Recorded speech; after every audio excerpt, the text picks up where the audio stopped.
राधे राधे जी। आज की कथा में आप सभी भक्तों का हार्दिक स्वागत है।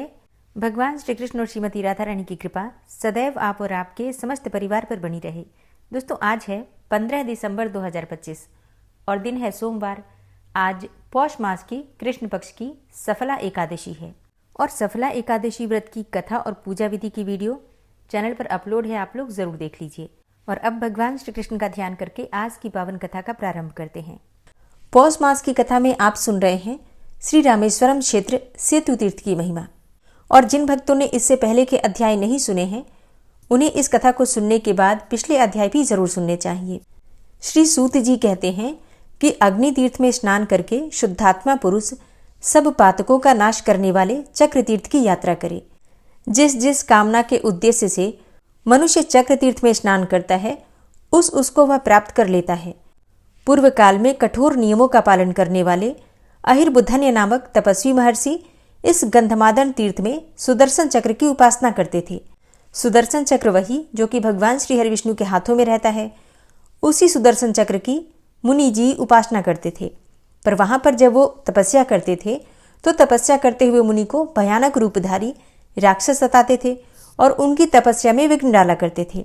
तब भक्त की रक्षा करने के लिए सुदर्शन चक्र ने आकर बाधा देने वाले उन समस्त राक्षसों को लीलापूर्वक मार डाला और भक्त की प्रार्थना से वह चक्र उसी तीर्थ में रहने लगा। तभी से उसका नाम चक्र तीर्थ हो गया। उस तीर्थ में स्नान करने पर सुदर्शन चक्र के प्रसाद से राक्षस और पिशाच आदि की पीड़ा कभी नहीं होती है। श्यामलापुर में हरिहर नामक एक ब्राह्मण निवास करते थे। एक दिन वे ब्राह्मण किसी वन में गए। वहां एक वनवासी व्याध अर्थात शिकारी मनोरंजन करने के लिए लक्ष्य भेदन कर रहा था। हरिहर बाबा उसके बाणों के लक्ष्य में आ गए और उनके दोनों पैर कट गए। तब मुनियों की प्रेरणा से वे गंधमादन पर्वत पर पहुंचाए गए और वहां इस तीर्थ में स्नान करने पर उनके दोनों पैर पुनः ज्यों के त्यों हो गए। तब से यह पुण्यतीर्थ मुनि तीर्थ कहलाता था। आगे चलकर चक्र के नाम से यह चक्र तीर्थ कहलाने लगा। जिनके हाथ पैर या अन्य कोई भी अंग कट गए हों, वे उस कटे हुए अंग की पूर्ति के लिए सर्व मनोरथदायक इस चक्र तीर्थ का सेवन करें। इस प्रकार यह चक्र तीर्थ का प्रभाव बतलाया गया। चक्र तीर्थ में स्नान करके मनुष्य शिव तीर्थ को जाएं, जहां स्नान करने से कोटि कोटि महापातक नष्ट हो जाते हैं। महापातकों के संसर्ग से होने वाले पाप भी उसी क्षण समाप्त हो जाते हैं। शिव तीर्थ महान दुखों और नरक के क्लेशों का निवारण करने वाला है तथा स्वर्ग और मोक्ष को देने वाला है। शिव तीर्थ में स्नान करने के पश्चात अपने पाप समुदाय की शांति के लिए शंख तीर्थ की यात्रा करें, जिसमें स्नान करने मात्र से कृतज्ञ पुरुष भी पाप मुक्त हो जाता है। पूर्व काल में गंधमादन पर्वत पर शंख नामक मुनि निवास करते थे। वे एकाग्रचित्त होकर भगवान विष्णु का ध्यान करते हुए तपस्या में लीन रहा करते थे। उन्होंने ही वहां स्नान करने के लिए उत्तम तीर्थ का निर्माण किया। शंख से निर्मित होने के कारण उसे शंख तीर्थ कहते हैं। उसमें स्नान करने से माता पिता तथा गुरु से द्रोह करने का जो पाप होता है और अन्य कई प्रकार के कृतज्ञता से भी मुक्ति मिल जाती है। इस कारण कृतज्ञ मनुष्यों को इस तीर्थ का सेवन अवश्य करना चाहिए। जो माता पिता का पालन नहीं करते और गुरु दक्षिणा नहीं देते, वह कृतज्ञता को प्राप्त होते हैं। स्वयं ही चिता में जल मरना उसका प्रायश्चित है, परंतु इस शंख तीर्थ में स्नान मात्र से ही उस कृतज्ञता का भी प्रायश्चित हो जाता है। शंख तीर्थ में स्नान करके मनुष्य क्रमशः गंगा, यमुना और गया आदि तीर्थों की यात्रा करे। ये तीनों तीर्थ मनुष्यों के महापातकों का नाश करने वाले परम पवित्र हैं और समस्त लोकों में प्रसिद्ध हैं। इनके द्वारा समस्त विघ्नों तथा रोगों का निवारण हो जाता है। ये तीर्थ अज्ञान का नाश और ज्ञान प्रदान करने वाले हैं। पूर्व काल में महाराज जानश्रुति ने इन्हीं तीर्थों में स्नान करके द्विज श्रेष्ठ रैक्व से उत्तम ज्ञान प्राप्त किया था। महर्षि रैक्व पहले गंधमादन पर्वत पर रहकर अत्यंत दुष्कर तपस्या करते थे। वे जन्म से ही पंगु थे। अतः गंधमादन पर्वत पर जो तीर्थ हैं, वे उन्हीं की यात्रा करते थे, क्योंकि वे सब समीपवर्ती थे। पैदल न चल सकने के कारण वे गाड़ी से ही उन तीर्थों में जाते थे। इसलिए गाड़ी वाले रैक्व के नाम से उनकी प्रसिद्धि हुई। उन्होंने तपस्या करके अपने शरीर को सुखा डाला था। उनके उस शरीर में खाज हो गई थी, जिसे वे दिन रात खुजलाते रहते थे। फिर भी उन्होंने तपस्या नहीं छोड़ी। एक दिन उनके मन में ऐसा विचार हुआ कि मैं गंगा, यमुना और गया इन तीनों पवित्र तीर्थों में स्नान करूं, परंतु मैं तो जन्म से ही पंगु हूं, अतः मेरे लिए वहां का स्नान दुर्लभ है। गाड़ी से इतनी दूर की यात्रा नहीं की जा सकती। तब इस समय मैं क्या करूं? इस प्रकार तर्क वितर्क करते हुए महाबुद्धिमान रैक्व ने तीनों तीर्थों में स्नान करने के संबंध में अपने कर्तव्य का निश्चय किया। उन्होंने सोचा कि मेरा तपोबल दुर्धर्ष एवं असह्य है, उसी के द्वारा मैं यहाँ उक्त तीर्थों का आवाहन करूंगा। मन ही मन ऐसा निश्चय करके वे पूर्वाभिमुख होकर बैठे। मन इंद्रियों को संयम में रखकर 3 बार आचमन किया और एक क्षण ध्यान में लगे रहे। तब उनके मंत्र के प्रभाव से महानदी यमुना, गंगा और पापनाशनी गया तीनों भूमि फोड़कर सहसा पाताल से प्रकट हुई और मानव शरीर धारण करके गाड़ी वाले रैक्व के समीप आकर उन्हें प्रसन्न करती हुई प्रसन्नतापूर्वक बोली, हे रैक्व, तुम्हारा कल्याण हो। इस ध्यान से निवृत्त हो। तुम्हारे मंत्र से आकृष्ट होकर हम तीनों यहाँ उपस्थित हुई हैं। उनका यह वचन सुनकर महामुनि रैक्व ध्यान से निवृत्त हुए और उन्हें अपने सामने उपस्थित देखा। तब उन्होंने उन तीनों का पूजन करके कहा, हे यमुने, हे देवी गंगे और हे पापनाशनी गए, तुम तीनों गंधमादन पर्वत पर वही निवास करो जहां भूमि फोड़कर प्रकट हुई हो। वे स्थान तुम्हारे नाम से पवित्र हो जाएं। तब वे तीनों देवियां तथास्तु कहकर सहसा अंतर्ध्यान हो गईं। तब से ये तीनों तीर्थ भूतल में मनुष्यों द्वारा उन्हीं के नाम से पुकारे जाते हैं। जहां भूमि फोड़कर यमुना निकली उसी स्थान को लोग यमुना तीर्थ कहते हैं, और जहां पृथ्वी के छिद्र से सहसा गंगा का प्रादुर्भाव हुआ वह स्थान लोक में पापनाशक गंगा तीर्थ के नाम से विख्यात हुआ, और जहां गया का प्रादुर्भाव हुआ वह भूमि विवर गया तीर्थ कहलाता है। इस प्रकार वे तीनों तीर्थ बड़े पवित्र हैं। जो मनुष्य इन उत्तम तीर्थों में स्नान करते हैं उनके अज्ञान का नाश और ज्ञान का उदय होता है। रैक्व मुनि अपने मंत्रों द्वारा आकर्षित किए हुए उन तीनों तीर्थों में स्नान करते हुए समय व्यतीत करने लगे। इसी समय महाराज जानश्रुति इसी भूतल पर राज्य करते थे। वे राजर्षि पुत्र के पौत्र थे और एकमात्र धर्म के आचरण में ही संलग्न रहते थे। याचकों को श्रद्धापूर्वक अन्न आदि देते थे, अतः मुनि लोग उन्हें लोक में श्रद्धादेय कहते थे। भूखे याचकों की तृप्ति के लिए उस अन्न धन संपन्न राजा के यहाँ नाना प्रकार के वचन कहे जाते थे, इसलिए सब याचकों ने उनका नाम बहुवाक्य रख दिया था। जनश्रुत के पुत्र महाबली जानश्रुति को अतिथि बहुत प्रिय थे, इसलिए वे बहुत दान करने के कारण बहुदाई के नाम से भी प्रसिद्ध हुए। नगरों में, राज्यों में और गांवों में और जंगलों में, चौराहों पर तथा सभी बड़े बड़े मार्गों में उनकी ओर से खाने पीने की बहुत सारी सामग्री प्रस्तुत रहती थी। अतिथियों की तृप्ति के लिए वे अन्न, पान, दाल, साग आदि उत्तम भोजन की व्यवस्था रखते थे। उस पौत्रायण राजा के गुणों से महाभाग देवर्षि बहुत संतुष्ट हुए। उन सबके मन में राजा के ऊपर कृपा करने की इच्छा हुई। एक दिन राजा जानश्रुति गर्मी की रात में अपने महल के भीतर खिड़की के पास सो रहे थे। उसी समय देवर्षिगण हंस का रूप धारण करके एक पंक्ति में आकाश मार्ग से उड़ते हुए आए और राजा के ऊपर होकर जाने लगे। उस समय बड़े वेग से उड़ते हुए एक हंस ने आगे जाने वाले हंस को संबोधित करके राजा को सुनाते हुए उपहास पूर्वक कहा, भल्लाक्ष, अरे ओ भल्लाक्ष, क्या आगे आगे जाता हुआ तू अंधों की नाई देखता नहीं है कि आगे पूजनीय राजा जानश्रुति विराजमान है। यदि तू उन राजर्षि को लांघ कर ऊपर जाएगा तो उनका तेज इस समय तुझे जलाकर भस्म कर डालेगा। ऐसा कहते हुए उस हंस को आगे जाने वाले हंस ने उत्तर दिया, अहो, तुम तो बड़े ज्ञानी हो, विद्वानों के द्वारा भी प्रशंसनीय हो, तथापि इस तुच्छ मनुष्य की इतनी प्रशंसा क्यों करते हो? ये धर्मों के रहस्य को नहीं जानता, जैसा कि ब्राह्मणों में श्रेष्ठ गाड़ी वाले रैक्व मुनि जानते हैं। इस राजा का तेज उनके समान नहीं है। रैक्व की पुण्य राशियों की इयत्ता अर्थात संख्या नहीं हो सकती। पृथ्वी के धूलिकण गिने जा सकते हैं, आकाश के नक्षत्र भी गणना में आ सकते हैं, परंतु रैक्व मुनि के महामेरु सदृश पुण्य पुंजों की गणना नहीं की जा सकती। राजा जानश्रुति में तो वैसा धर्म ही नहीं है, फिर वह ज्ञान वैभव कहाँ से हो सकता है? अतः इस तुच्छ मनुष्य की चर्चा छोड़कर उसी गाड़ी वाले रैक्व मुनि की प्रशंसा करो।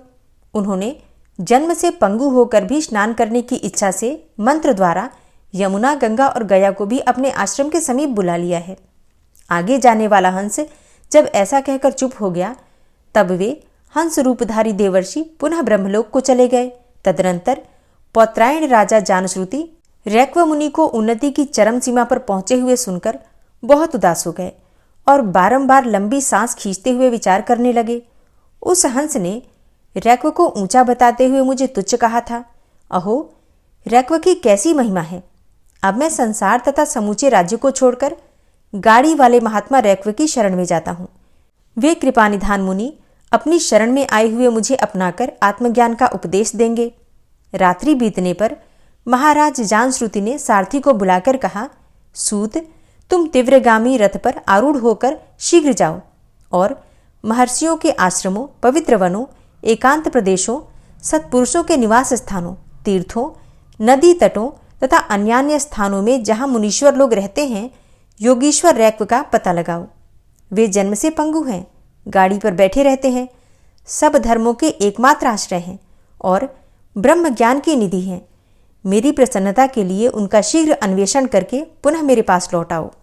राजा की बात सुनकर सारथी ने कहा, बहुत अच्छा, और फिर वह वेगवान रथ पर बैठकर नगर से बाहर निकल गया।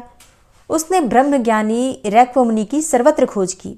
अनेकों स्थानों में ढूंढने के पश्चात वह क्रमशः महर्षियों से भरे हुए गंधमादन पर्वत पर गया, जहां खोजते खोजते उसने मुनीश्वर रैक्व को देखा, जो गाड़ी पर बैठकर अपनी खाज खुजला रहे थे।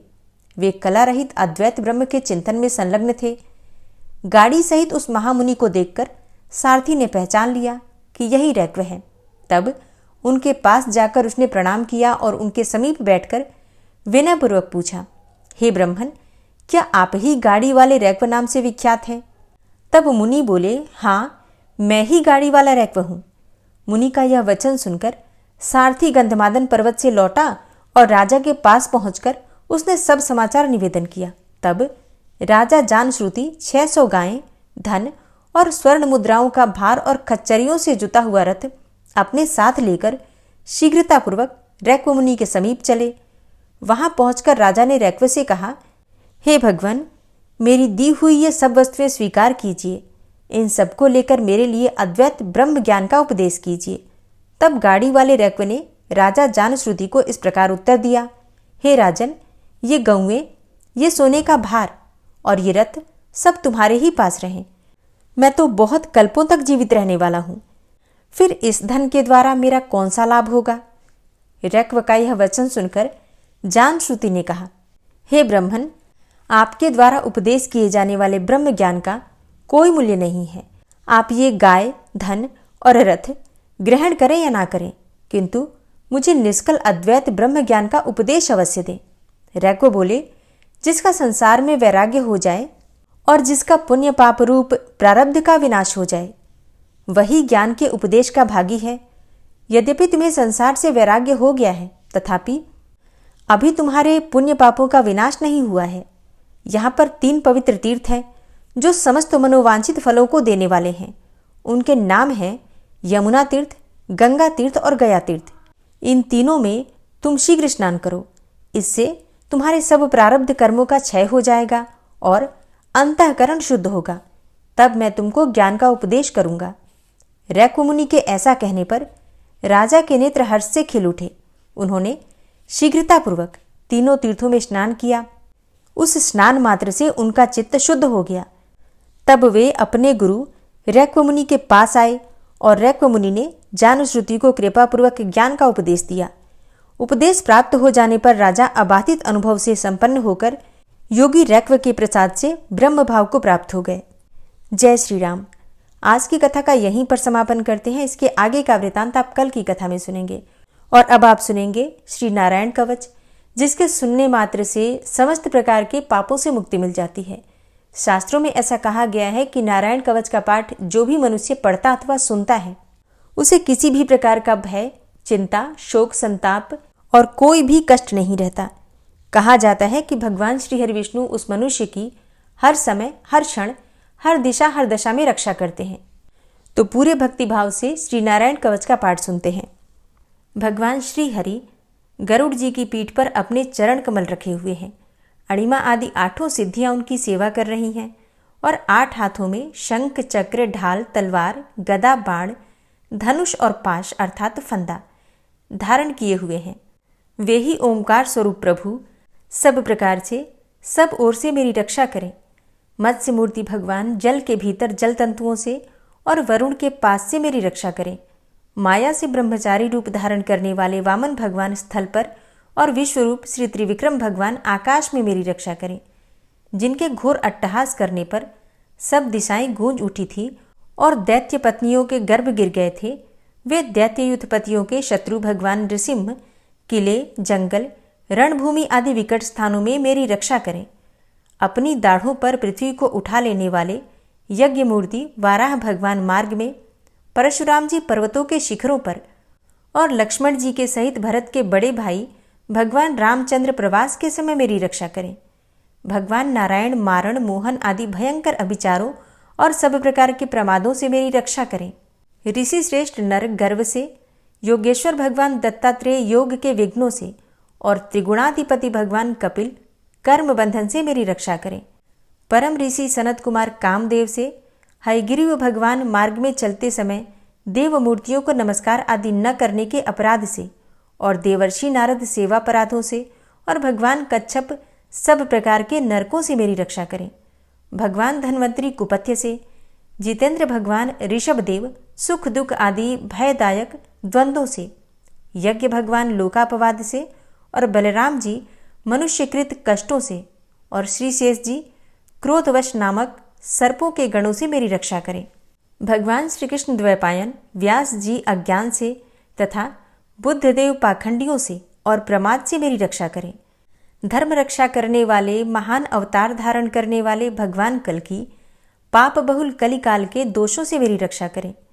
प्रातःकाल भगवान केशव अपनी गदा लेकर, कुछ दिन चढ़ जाने पर भगवान गोविंद अपनी बांसुरी लेकर और दोपहर के पहले भगवान नारायण अपनी तीक्ष्ण शक्ति लेकर और दोपहर को भगवान विष्णु चक्रराज सुदर्शन लेकर मेरी रक्षा करें। तीसरे पहर में भगवान मधुसूदन अपना प्रचंड धनुष लेकर मेरी रक्षा करें और सायंकाल में ब्रह्मा आदि त्रिमूर्तिधारी माधव, सूर्यास्त के बाद ऋषिकेश, अर्धरात्रि के पूर्व तथा अर्धरात्रि के समय अकेले भगवान पद्मनाभ मेरी रक्षा करें। रात्रि के पिछले प्रहर में श्रीवत्स लांछन श्रीहरि, उषा काल में खड्गधारी भगवान जनार्दन और सूर्योदय से पूर्व श्री दामोदर और संपूर्ण संध्याओं में काल मूर्ति भगवान विश्वेश्वर मेरी रक्षा करें। हे सुदर्शन, आपका आकार चक्र रथ के पहिए की तरह है। आपके किनारे का भाग प्रलयकालीन अग्नि के समान अत्यंत तीव्र है।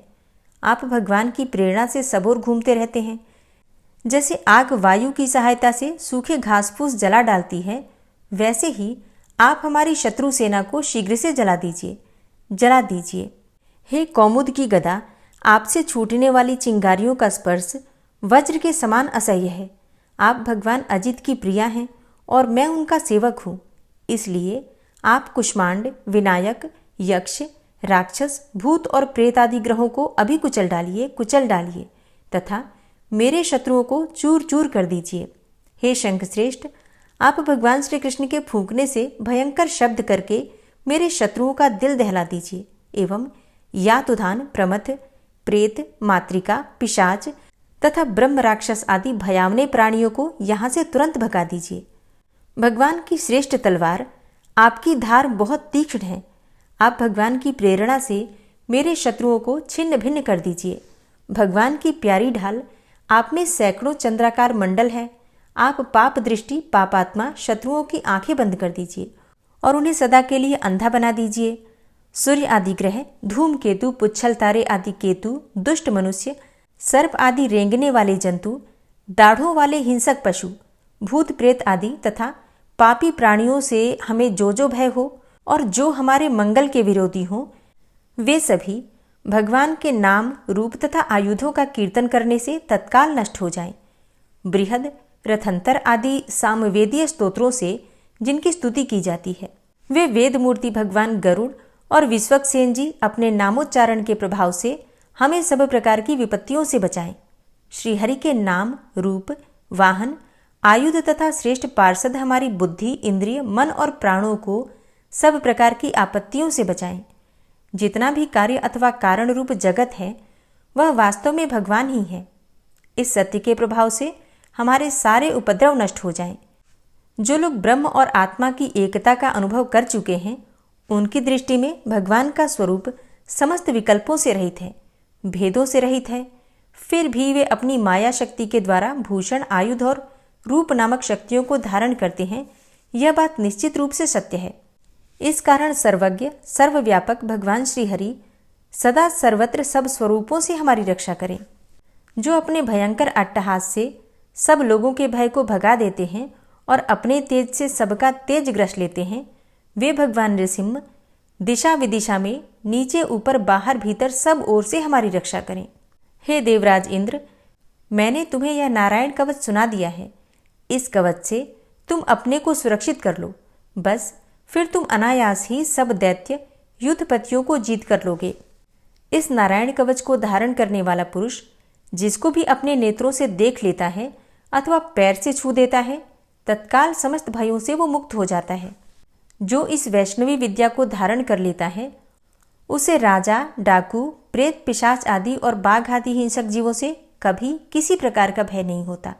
हे देवराज, प्राचीन काल की बात है, एक कौशिक गोत्री ब्राह्मण ने इस विद्या को धारण करके योग धारणा से अपना शरीर मरुभूमि में त्याग दिया। अब जहां उस ब्राह्मण का शरीर पड़ा था, उसके ऊपर से एक दिन गंधर्वराज चित्ररथ अपनी स्त्रियों के साथ विमान पर बैठकर निकले।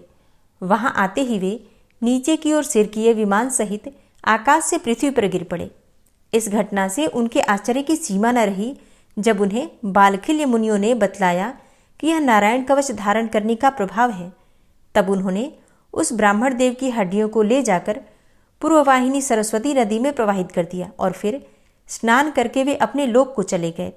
श्री सुखदेव जी कहते हैं, हे परीक्षित, जो पुरुष इस नारायण कवच को समय पर सुनता है और जो आदरपूर्वक इसे धारण करता है, उसके सामने सभी प्राणी आदर से झुक जाते हैं और वह सब प्रकार के भयों से मुक्त हो जाता है।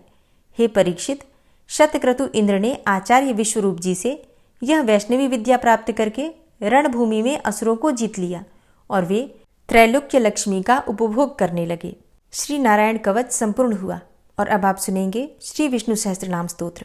ओम विश्वं विष्णुर्वषट्कारो भूतभव्य भवत्प्रभु भूतकृत भूतभृद्भावो भूतात्मा भूतवाहन भूतात्मा परमात्मा च मुक्तानां परमागति अव्ययः पुरुषः साक्षी क्षेत्रज्ञो अक्षर एव च योगो योगविदां नेता प्रधान पुरुषेश्वरः नारसिंहवपुः श्रीमान् केशवः पुरुषोत्तमः सर्वः शर्वः शिवस्थाणुर्भूतादिर्निधिर्व्ययः संभवो भावनो भर्ता प्रभवः प्रभुरीश्वरः स्वयंभू शंभुरादित्यः पुष्कराक्षो महास्वनः अनादिनिधनो धाता विधाता धातुरुत्तमः अप्रमेयो ऋषिकेश पद्मनाभो अमरप्रभु विश्वकर्मा मनुस्त्वष्टा स्थविष्ठः स्थविरो ध्रुवः अग्राह्यः शाश्वतः कृष्णो लोहिताक्षः प्रतर्दनः प्रभूतस्त्रिककुब्धाम पवित्रं मङ्गलं परम् ईशानः प्राणदः प्राणो ज्येष्ठः श्रेष्ठः प्रजापति हिरण्यगर्भो भूगर्भो माधवो मधुसूदनः ईश्वरो विक्रमी धन्वी मेधावी विक्रमः क्रमः अनुत्तमो दुराधर्षः कृतज्ञः कृतिरात्मवान् सुरेशः शरणं शर्म विश्वरेताः प्रजाभवः अह संवत्सरो व्यालः प्रत्ययः सर्वदर्शनः अजः सर्वेश्वरः सिद्धः सिद्धे सर्वादिर्च्युतः वृषाकपिर्मेयात्मा सर्वयोगविनिश्रितः वसुर्वसुमनः सत्यः समात्मा संमितः समः अमोघः पुण्डरीकाक्षो वृषकर्मा वृषाकृतिः रुद्रो बहुशिरा बभ्रुर्विश्वयोनिः शुचिश्रवः अमृतः शाश्वतस्थाणुर्वरारोहो महातपः सर्वगः सर्वविद्भानुर्विश्वक्सेनो जनार्दनः वेदो वेदविद्व्यङ्गो वेदाङ्गो वेदवित्कविः लोकाध्यक्षः सुराध्यक्षो धर्माध्यक्षः कृताकृतः चतुरात्मा चतुर्व्यूहश्चतुर्द्रष्टश्चतुर्भुजः भ्राजिष्णुर्भोजनं भोक्ता सहिष्णुर्जगदाति च अनघो विजयो जेता विश्वयोनिः पुनर्वसु उपेन्द्रो वामनः प्रांशुर्मोघः शुचिरुर्जितः अतीन्द्रः संग्रहः सर्गो धृतात्मा नियमो यमः वेद्यो वैद्यः सदा योगी वीरः माधवो मधु अतीन्द्रियो महामायो महोत्साहो महाबलः महाबुद्धिर्महावीर्यो महाशक्तिर्महाद्युतिः अनिर्देश्यवपुः श्रीमान् मेयात्मा महाधृतिर् महिश्वासो महीभर्ता श्रीनिवासः सतां गति अनिरुद्ध सुरानन्दो गोविन्दो गोविन्दाम्पति मरीचिर्दमनो हंस सुपर्णो भुजगोत्तम हिरण्यनाभ सुतपा पद्मनाभ प्रजापति अमृत्यु सर्वदिक्सिंह संधाता संधिमानस्थिर अजो दूर्मर्षणः शास्ता विश्रुतात्मा सुरारिहा गुरुर्गुर्तमो धाम सत्य सत्यपराक्रम निमिषो अनिमिषो श्रग्वी वाचस्पतिरुदारधि अग्रणिर्ग्रामणी श्रीमान् न्यायो नेता समीरण सहस्रमूर्धा विश्वात्मा सहस्राक्ष सहस्रपात् आवर्तनो निवृत्तात्मा संवृतः संप्रमर्दन अह संवर्तको वह निर्निलो धरणीधरः सुप्रसादः प्रसन्नात्मा विश्वदृग् विशुभुग् विभु सत्कर्ता सत्कृतः साधु जहनुर्नारायणो नरः असंख्येयो अप्रमेयात्मा विशिष्टशिष्टकृच्छुवि सिद्धार्थ सिद्धसंकल्प सिद्धिदः सिद्धिसाधनः वृषाहि वृषभो विष्णुर्विष्पर्वा वृषोदरः वर्धनो वर्धमानश्च विविक्तः श्रुतिसागरः सुभुजो दूर्धरो वाग्मी महेन्द्रो वसुदो वसु नैकरूपो बृहद्रूप शिपिविष्टः प्रकाशनः ओजस्तेजो द्युतिधरः प्रकाशात्मा प्रतापनः रिद्धस्पष्टाक्षरो मन्त्रश्चन्द्रांशुर्भास्करदुतिः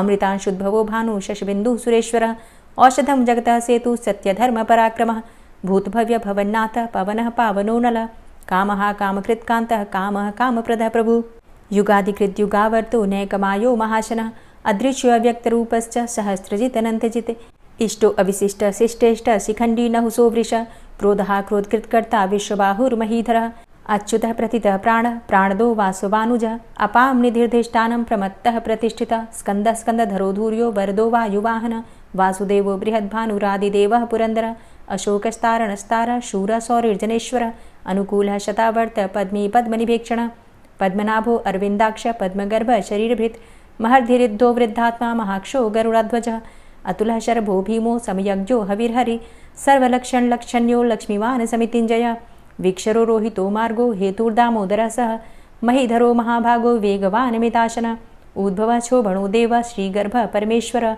करणं कारणं कर्ता विकर्ता गहनो गुहः व्यवसायो व्यवस्थानः संस्थानः स्थानदो ध्रुवः परर्थी परमस्पस्तुष्टः पुष्टः सुभेक्षणः रामो विरामो विरजो मार्गो नेयो नयोनयः वीरः शक्तिमतां श्रेष्ठो धर्मो धर्मविदुत्तमः वैकुण्ठः पुरुषः प्राणः प्राणदः प्रणवः पृथुः हिरण्यगर्भः शत्रुघ्नो व्याप्तो वायुरुधोक्षजः ऋतुः सुदर्शनः कालः परमेष्ठी परिग्रहः उग्रः संवत्सरो दक्षो विश्रामो विश्वदक्षिणः विस्तारः स्थावरस्थाणु प्रमाणं बीजमव्ययम् अर्थो अनर्थो महाकोशो महाभोगो महाधनः अनिर्विण्णः स्थविष्टोऽभू धर्मयुपो महामख नक्षत्रनेमिर्नक्षत्री क्षमा चामः समीहनः यज्ञ इज्यो महिज्यश्च क्रतुः सत्रं सतां गतिः सर्वदर्शी विमुक्तात्मा सर्वज्ञो ज्ञानमुत्तमं सुव्रतः सुमुखः सुष्मा सुघोषः सुखदः सुहृतः मनोहरो जित्क्रोधो वीरबाहुर्विदारणः स्वापनः स्ववसो व्यापी नैकात्मा नैककर्मकृत् वत्सरो वत्सलो वत्सी रत्नगर्भो धनेश्वरः धर्मगुप्त धर्मकृद्धर्मी सदसक्षरमक्षरम् अविज्ञाता सहस्रांशुर्विधाता कृतलक्षणः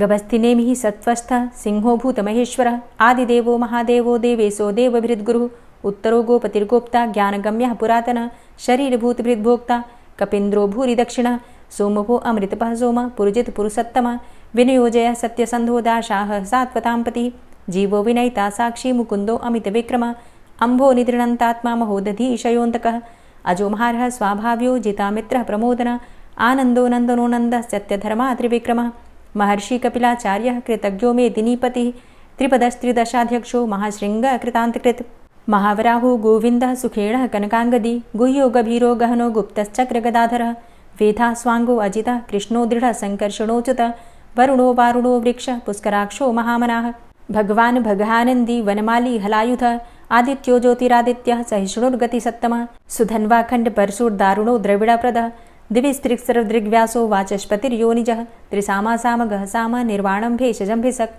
सन्न्यासकृच्छमः शान्तो निष्ठा शान्तिः परायणं शुभाङ्गः शान्तिदस्रष्टा कुमुदः कुवलेशय गोहितो गोपतिर्गोप्ता वृषभाक्षो वृषाप्रियः अनिवर्ति निवृतात्मा संक्षेप्ता चेमकृच्छिवः श्रीवत्सवक्षा श्रीवास श्रीपति श्रीमताम्बरः श्रीदा श्रीश श्रीनिवास श्रीनिधि श्रीविभावन श्रीधर श्रीकर श्रेय श्रीमान् लोकत्रयाश्रयः स्वक्ष स्वङ्ग शतानन्दो नन्दिर्ज्योतिर्गणेश्वरः विजितात्मा विधेयात्मा सत्कीर्तिश्छिन्न संशयः उदीर्णः सर्वतक्षसुर्निशः शाश्वतः स्थिरः भूषयो भूषणो भूतिर्विशोकः शोकनाशनः अर्चिष्मानर्चितः कुम्भो विशुद्धात्मा विशोधनः अनिरुद्धो अप्रतिरथ प्रद्युम्नो अमितविक्रमः कालिनेमि निहावीरः शौरी शूरजनेश्वरः त्रिलोकात्मा त्रिलोकेशः केशवः केशिहारी कामदेवः कामपालः कामीकान्तः कृतागमः अनिर्देशवपुर्विष्णोर्वीरो अनन्तो धनञ्जयः ब्रह्मण्यो ब्रह्मकृद्ब्रह्मा ब्रह्म ब्रह्म विवर्धनः ब्रह्मविद् ब्राह्मणे ब्रह्मी ब्रह्मज्ञो ब्राह्मणप्रियः महाक्रमो महाकर्मा महातेजा महोरगः महाक्रतुर्महायज्वा महायज्ञो महाहवि स्तव्यः स्तव प्रियः स्तोत्रं स्तुतिस्तोतारणप्रियः पूर्णः पुरयिता पुण्यः पुण्यकीर्तिर्नामयः मनोजवस्तीर्थकरो वसुरेता वसुप्रदः वसुप्रदो वासुदेव वसुर्वसुमनाहवि सद्गतिः सत्कीर्तिः सत्ता सद्भूति सत्परायणः शूरसेनो यदुश्रेष्ठः सन्निवासः सुयामुनः भूतावासो वासुदेवः सर्वासु निलयोऽनलः दर्पः दर्पदो दृप्तो दूर्धरोऽथा पराजितः विश्वमूर्तिर्महामूर्तिर्दीप्तमूर्तिर्मूर्तिमान् अनेकमूर्तिरव्यक्तः शतमूर्तिः शताननः एको नैकः सवः किं यत्तत्पदमनुत्तमं लोकबन्धुर्लोकनाथो माधवो भक्तवत्सलः सुवर्णवर्णो हेमाङ्गो वराङ्गश्चन्दनाङ्गदी वीरः विषमः शून्यो घृताशीरचलश्चलः अमानीमानदो मान्यो लोकस्वामी त्रिलोकदृक् सुमेधा मेधजो धन्यः सत्यमेधाधराधरः तेजोवृषः द्वितिधरः सर्वशस्त्रभृताम्बरः प्रग्रहो निग्रहो व्यग्रो नैकशृङ्गो गदाग्रजः चतुर्मूर्तिश्चतुर्बाहुश्चतुर्व्यूहश्चतुर्गति चतुरात्मा चतुर्भावश्चतुर्वेदविदेकपात् समावर्तो अनिवृतात्मा दुर्जयो दुरतिक्रम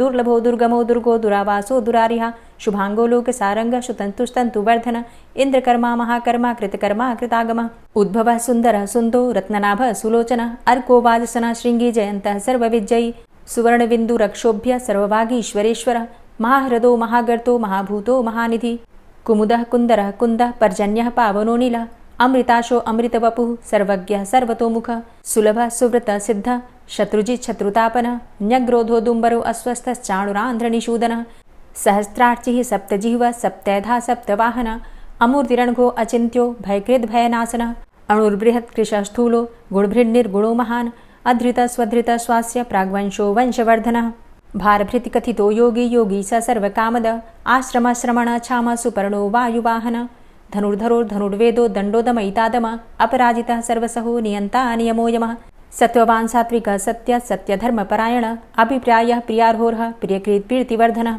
विहाय सगतिर्ज्योति सुरुचिर्हुद्भुग्विभु रविर्विलोचनः सूर्य सविता रविलोचनः अनन्तो हुद्भुग्भोक्ता सुखदो नैकजोग्रज अनिर्विण्णः सदामर्षि लोकाधिष्ठानमद्भुतः सनात सनातन्तमः कपिलः कपिरप्यय स्वस्तिदः स्वस्तिकृत् स्वस्ति स्वस्तिभुक् स्वस्ति दक्षिणः रौद्रः कुण्डली चक्रे विक्रमयुर्जितशासनः शब्दातिगः शब्दशः शिशिरः शर्वरीकरः अक्रूरः पेशलो दक्षो दक्षिणः क्षमिणाम्बर विद्वतमो वितभय पुण्यश्रवणकीर्तन उत्तारणो दुष्कृतिः पुण्यो दुःस्वप्ननाशन वीरः रक्षणः सन्तो जीवनः पर्यवस्थितः अनन्तरूपो अनन्तसृर्जितमन्युर्भयापः चतुरश्रो गभीरात्मा विदिशो व्यादिशो दिश अनादिर्भूर्भुवो लक्ष्मीः सुवीरो रुचिराङ्गद जननो जन्मादिर्भीमो भीमपराक्रम आधारनीलयोधाता पुष्पहासः प्रजागर ऊर्ध्वगः सत्पथाचारः प्राणदः प्रणवपण प्रमाणं प्राणनीलयः प्राणभृत् प्राणजीवनः तत्त्वं तत्त्वविदेकात्मा जन्ममृत्यु जरातिगः भूर्भुवः स्वस्तरुस्तार सविता प्रपितामह यज्ञो यज्ञपतिर्यज्वा यज्ञाङ्गो यज्ञवाहन यज्ञभृद्यज्ञकृद्यज्ञ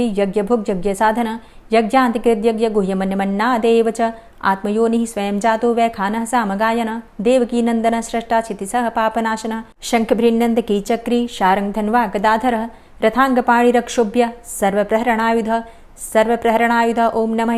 और अब आप सुनेंगे श्री तुलसी चालीसा। श्री तुलसी महारानी करु विनय सिरनाय जो मम हो संकट विकट दीजे मात नशाय। नमो नमो तुलसी महारानी महिमा अमित न जाए बखानी दियो विष्णु तुमको सन्माना जग में छायो सुयस महाना। विष्णु प्रिया जय जयति भवानी तिहु लोक की हो सुख खानी। भगवत पूजा करे जो कोई बिना तुम्हारे सफल न होई।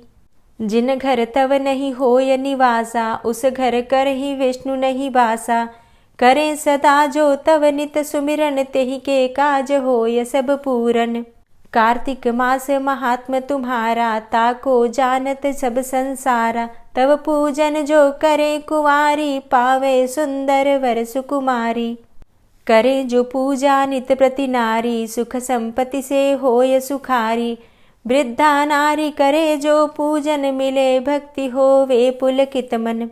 श्रद्धा से पूजे जो कोई भवनिधि से तर जावे सोई। कथा भागवत यज्ञ करावे तुम बिन नहीं सफलता पावे। छायो तब प्रताप जग भारी ध्यावत तुम्हीं सकल चित धारी। तुम्ही मात यंत्रन तंत्रन में सकल काज सिद्धि होवे क्षण में। औषधि रूप आप हो माता सब जग में तव यश विख्याता। देव ऋषि मुनि और तपधारी करत सदा तव जय जयकारी। वेद पुराणन तव यश गाया महिमा अगम पार नहीं पाया। नमो नमो जय जय सुख कारणि, नमो नमो जय दुख निवारणी, नमो नमो सुख संपत्ति देनी, नमो नमो अघ काटन चेनी, नमो नमो भक्तन दुख हरणी, नमो नमो दुष्टन मद छेनी, नमो नमो भव पार उतारणी, नमो नमो परलोक सुधारणी, नमो नमो निज भक्त उबारणी, नमो नमो जन काज सवारणी, नमो नमो जय कुमति नशावनी, नमो नमो सब सुख उपजावनी, जयति जयति जय तुलसी माई, ध्याऊं तुमको शीश नवाई, निज जन जानि मोहि अपनाओ, बिगड़े कारज आप बनाओ, करूं विनय मैं मात तुम्हारी, पूर्ण आशा करहु हमारी, शरण चरण कर जोरी मनाऊं, निश दिन तेरे ही गुण गाऊं, करहु मात अब मो पर दाया, निर्मल होए सकल मम काया, मांगू मातु यही बर दीजे, सकल मनोरथ पूर्ण कीजे, जानू नहीं कछु नेम आचारा, क्षमहु मातु अपराध हमारा, 12 मास करे जो पूजा, तासम जग में और नहीं दूजा, प्रथम ही गंगा जल मंगवावे, फिर सुंदर स्नान करावे, चंदन अक्षत पुष्प चढ़ावे, धूप दीप नैवेद्य लगावे, करे आचमन गंगा जल से, ध्यान करे हृदय निर्मल से, पाठ करे फिर चालीसा की, स्तुति करे मात तुलसा की, यह विधि पूजा करे हमेशा, ताके तन नहीं रहे कलेशा, करे मास कार्तिक का साधन, सोवे नित पवित्र हुई जाहि, है यह कथा महासुखदाई, पढ़े सुने सो भव तर जाई, यह श्री तुलसी चालीसा पाठ करे जो कोय, गोविंद सो फल पावही, जो मन इच्छा होय। तुलसी चालीसा संपूर्ण। और अब आप सुनेंगे तुलसी महारानी की आरती। तुलसी महारानी नमो नमो, हरि की पटरानी नमो नमो, तुलसी महारानी नमो नमो, हरि की पटरानी नमो नमो, धन्य तुलसी पूर्ण तप कीनो, धन्य तुलसी पूर्ण तप कीनो, शालिग्राम की बनी पटरानी नमो नमो, तुलसी महारानी नमो नमो, हरि की पटरानी नमो नमो, जाके पत्र मंजरी कोमल, जाके पत्र मंजरी कोमल, श्रीपति कमल चरण लपटानी नमो नमो, हरि की पटरानी नमो नमो, तुलसी महारानी नमो नमो, धूप दीप नैवेद्य आरती, धूप दीप नैवेद्य आरती, पुष्पन की वर्षा बरसानी नमो नमो, हरि की पटरानी नमो नमो, तुलसा महारानी नमो नमो, 56 भोग 36 व्यंजन, 56 भोग 36 व्यंजन, बिन तुलसा हरि एक न मानी नमो नमो, तुलसी महारानी नमो नमो, हरि की पटरानी नमो नमो, सभी सखी मैया तेरो यश गावे, सभी सखी मैया तेरो यश गावे, भक्ति दान दीजे महारानी नमो नमो, तुलसा महारानी नमो नमो, हरि की पटरानी नमो नमो, नमो नमो तुलसा महारानी, नमो नमो तुलसी महारानी, तुलसी महारानी नमो नमो, हरि की पटरानी नमो नमो, तुलसी महारानी नमो नमो, हरि की पटरानी नमो नमो। प्रेम से बोलिए तुलसी मैया की जय। दोस्तों, अगर आप सफला एकादशी और खरमास के विषय में जानकारी चाहते हैं तो चैनल पर वीडियो अपलोड हो चुकी है, ज़रूर देख लीजिए। आज की वीडियो आपको कैसी लगी कमेंट बॉक्स में ज़रूर बताइए। वीडियो अच्छी लगी हो तो लाइक कीजिए, शेयर कीजिए, और चैनल पर पहली बार आए हैं, अगर अभी तक आपने चैनल को सब्सक्राइब नहीं किया है तो आज की वीडियो अगर आपको अच्छी लगी तो चैनल को सब्सक्राइब करके बेल आइकन को ज़रूर प्रेस कर लीजिए, तो इससे ये होगा कि इस चैनल पर जो नई वीडियो अपलोड होंगी उनकी नोटिफिकेशन आपको सही समय पर प्राप्त होगी। मिलती हूँ मैं आपसे अगली वीडियो में, तब तक के लिए जय श्री राधे।